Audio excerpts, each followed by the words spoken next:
आऊज़ुबिल्लाहिमिनश्शैतानिर्रजीम बिस्मिल्लाहिर्रहमानिर्रहीम। अस्सलाम वालेकुम दोस्तों, मैं हूं आपका होस्ट सैयद अली हैदर और आप देख रहे हैं सैयद अली हैदर ऑफिशियल।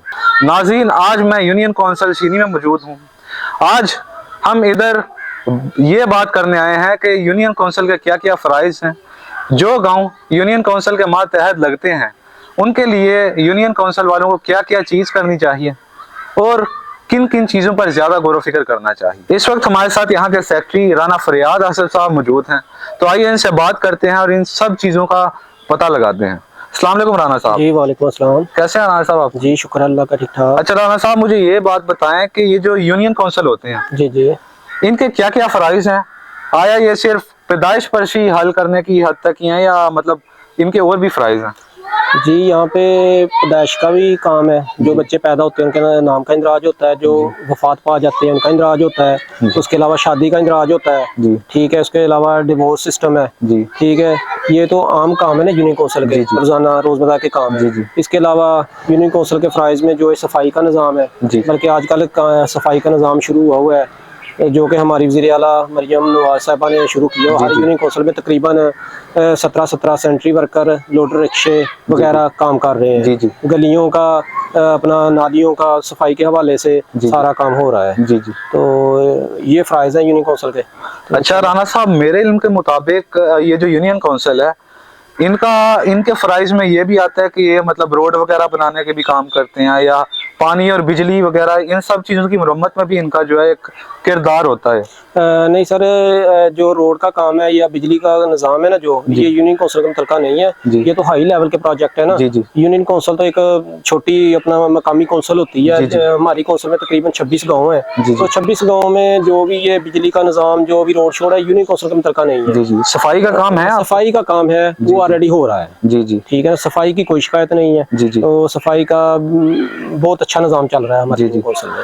अच्छा, एक और बात बताएं कि ये जो यूनियन कौंसिल है इनका सेहत और एजुकेशन वगैरह के अंदर भी कोई किरदार है, मतलब वो चीज़ भी मैनेज करते हैं? नहीं, एजुकेशन जो है वो यूनियन कौंसिल के मुतलका तो नहीं है जी ठीक है। और से तो सफाई यही है कि हमारे जो फिल्ट्रेशन प्लांट वगैरह है वो यूनियन कौंसिल के लेवल पे कभी कभार प्रोग्राम आ जाता है। जी। तो वो जो फिल्ट्रेशन जो भी प्लांट लगे उनकी सफाई, फिल्टर चेंज करने, ये निज़ाम है। छोटे छोटे काम है यूनियन कौंसिल के मुतलका।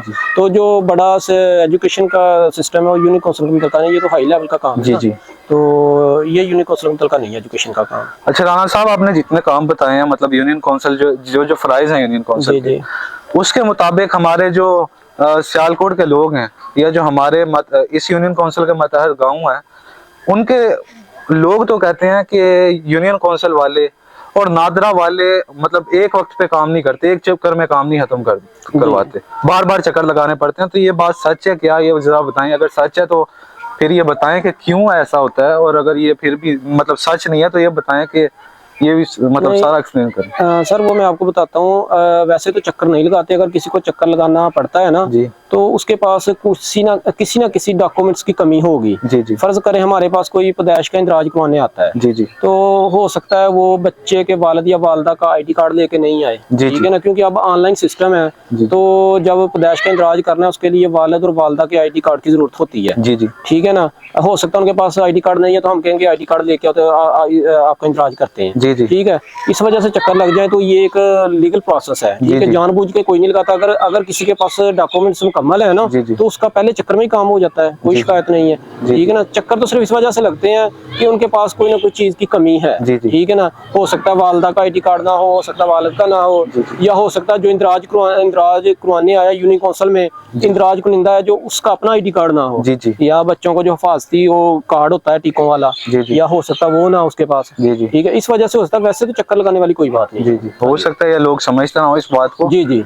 और अच्छा, एक और बात बताएं कि जो यूनियन कौंसिल है ये हुकूमती और गैर हुकूमती जो तंजीमें हैं उनके तावन से कोई फलाही मंसूबे भी अमल में लाती हैं, मतलब ये जो इसके फ़राइज़ हैं उनसे हट के भी कोई काम करती हैं? नहीं सर, ये तो जो हुकूमत ही करती है। हमारी जो यूनियन कौंसिल के लेवल पे होता है वो हमारी हुकूमत ही करती है। जी। तो गैर हुकूमती तो नहीं है, हुकूमती लेवल पे होता है। जो भी कोई प्रोसेस होता है, जो भी कोई फलाही काम हो वो हुकूमती लेवल पे ही होता है। जी ठीक है ना। इसमें गैर मुल्की कोई नहीं है। जी। अच्छा राना साहब, एक और बात बताएं कि ये जो बर्थ सर्टिफिकेट है और डेथ सर्टिफिकेट वगैरह है, जब आप इन्हें इशू करते हैं तो ये इनका जितना भी डिटेल्स वगैरह है वो सारी नादरा के अंदर भी साथ ही चली जाती है?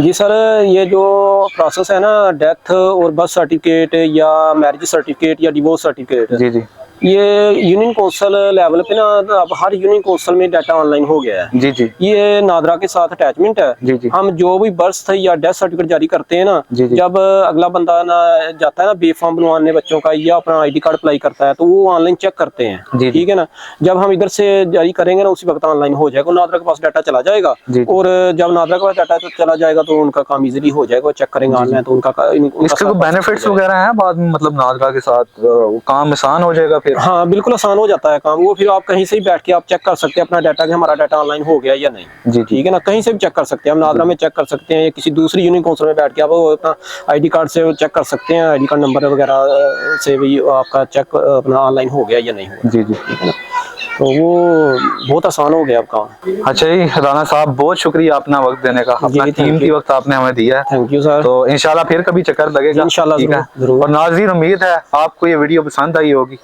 अगर आपको ये वीडियो पसंद आई हो तो वीडियो को ज़रूर लाइक करें, चैनल को सब्सक्राइब करके नोटिफिकेशंस वाला बटन ऑन कर दें ताकि आपको हमारी हर आने वाली वीडियो की नोटिफिकेशंस मिल सके। शुक्रिया।